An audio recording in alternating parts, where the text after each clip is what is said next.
A menina é preta, tem o cabelo horrível de pico de palha, tem o nariz de preto, horrível, e o povo fala que ela é linda. Gravadas em vídeo pela socialite brasileira Dei McCarthy, essas e outras declarações em que ataca Titi, filha dos atores Bruno Galhaço e Giovanna Eubank, vem causando polêmica desde a semana passada nas redes sociais. A criança tem 4 anos e é negra. Eu senti o que qualquer ser humano decente sentiria: tristeza, uma sensação de impotência. Covardia, não é? É uma criança, disse Galhaço, em entrevista coletiva quando registrou queixa na delegacia, em 27 de novembro. Mais tarde, segundo ele, a filha vai ter noção do que aconteceu. Quando der um Google, ela vai saber que os pais dela estiveram do lado dela, que os amigos estiveram do lado dela.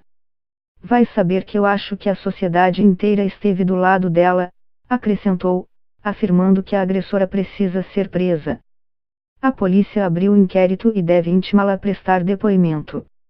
O caso exemplifica o que Aaron Balik, psicoterapeuta, palestrante e autor americano baseado em Londres, chama de novo tipo de vergonha que ganha força no ambiente digital e também é visto em situações como ridicularizar alguém publicamente. A resposta para o porquê de esse tipo de comportamento estar ficando mais comum é curta: as redes sociais reduzem a noção de vergonha, afirma ele em entrevista à Notícias Brasil, se referindo ao fato de muitos usuários se sentirem com o poder de postar o que quiserem, como quiserem, doa quem doer.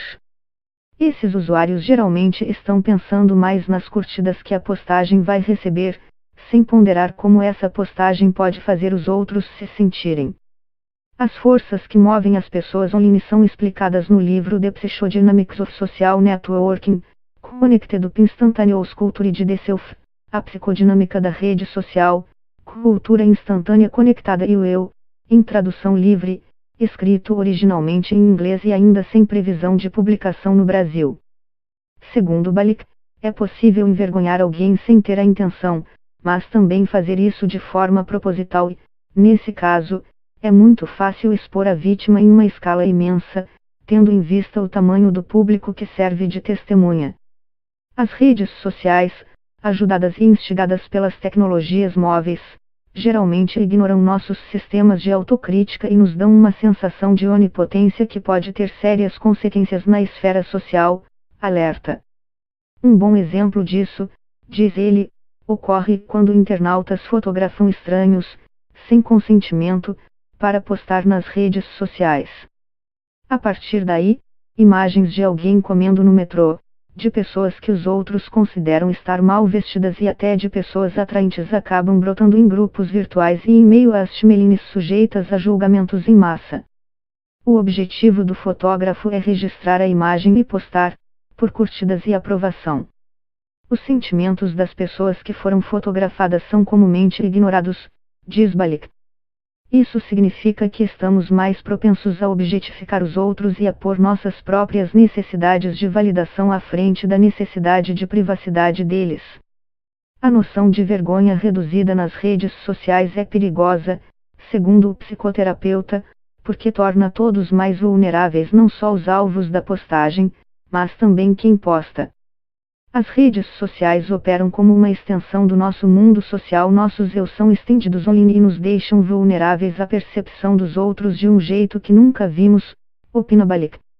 Além disso, há uma escala de exposição, isto é, muitas pessoas podem testemunhar o evento que causa vergonha, junto ao fato de que qualquer evento é propenso a ficar eternamente disponível, o que pode ser fatal para a reputação de alguém.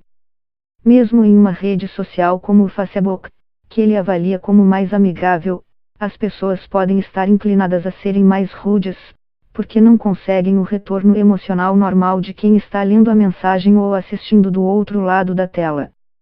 As redes sociais evocam diferentes aspectos psicológicos do usuário e podem causar o chamado efeito desinibição online.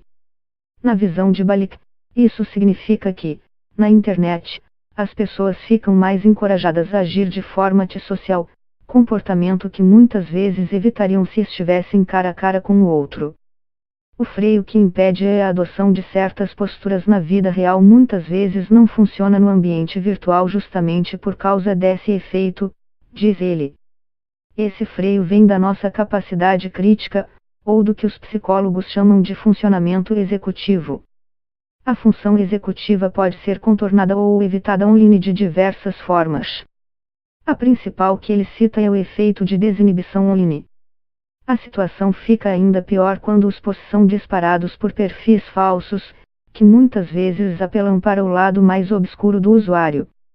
Como ele não está identificado, os aspectos mais agressivos ou antissociais de sua personalidade podem ser ativados, o que pode estimular bullying, trollagem, ou geralmente apenas comportamentos desagradáveis, diz. Ao se esconder por trás de um fake, o indivíduo consegue contornar mais facilmente normas sociais, evitando a crítica direta dos outros. É como se fugisse das consequências por um mau comportamento. Se o que vai prevalecer na rede é o lado social ou antissocial da pessoa, vai depender da plataforma que está usando e, claro, de como escolhe usá-la com base na sua própria psicologia, diz Balik. Essencialmente, segundo ele, as pessoas buscam nas redes sociais conexão e autoexpressão em um contexto social, mas não conseguem, com isso, substituir o que a vida offline proporciona. Redes sociais são capazes de oferecer uma forma disso, mas não podem substituir o tipo de autoexpressão e conexão recebidos via ambientes sociais offline, reforça, frisando que enquanto a rede social é usada apenas como extensão da rede social offline, ela pode ser um benefício adicional. O problema acontece quando ela vira substituta. Casos de racismo não só relacionado a atitudes e suspeitas de abuso sexual envolvendo pessoas famosas viraram trending topics nos últimos meses, ou seja, ficaram entre os assuntos mais comentados nas redes sociais. Entre acusadores e defensores, Balik defende uma postura mais ponderada por parte dos internautas e aponta potenciais riscos nessa espécie de tribunal online. Devemos viver em uma sociedade em que somos inocentes até que se prove o contrário e, hoje, a reputação de alguém pode ser arruinada por um único tweet, seja ou não esse tweet verdade e seja ou não um indivíduo absolvido após o fato. Pode ser realmente que aqueles acusados e publicamente humilhados tenham cometido os crimes ou pode ser que sejam inocentes, diz ele. O especialista alerta sobre os riscos do contágio social e emocional que é como a reação a esse tipo de caso comumente ganha adeptos e se espalha, o que ele classifica como perigoso. Virar uma cultura de multidão reativa em que as pessoas se engajam para exigir punição, por exemplo, é assustador. Isso costumava levar as pessoas a lincharem e a cortarem cabeças, no passado, analisa. Para ser claro, a questão não é absolver maus comportamentos. No entanto, devemos ser muito cuidadosos em encorajar uma sociedade baseada em regras populares e humilhação pública. Um outro ponto de perigo que levanta é que, hoje, esse tipo de reação se expressa em casos que envolvem ações ilegais e nocivas. Mas e se isso mudar? Questiona. E se as pessoas começam a ficar envergonhadas pelas escolhas privadas que estão fazendo? O meu medo é que esse patrulhamento social possa sair muito rapidamente do controle. Para o psicoterapeuta, histórias de indivíduos sendo mal interpretados, tirados de contexto e expostos nas redes sociais por causa disso são vistas todos os dias e usadas, por muitos, para a obtenção de ganhos pessoais e até políticos.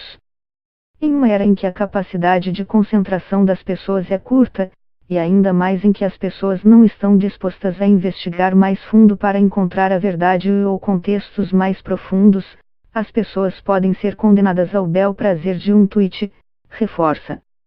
Menos empáticos e mais polarizados pela ausência de complexidade nos relacionamentos e de profundidade emocional, segundo Balik.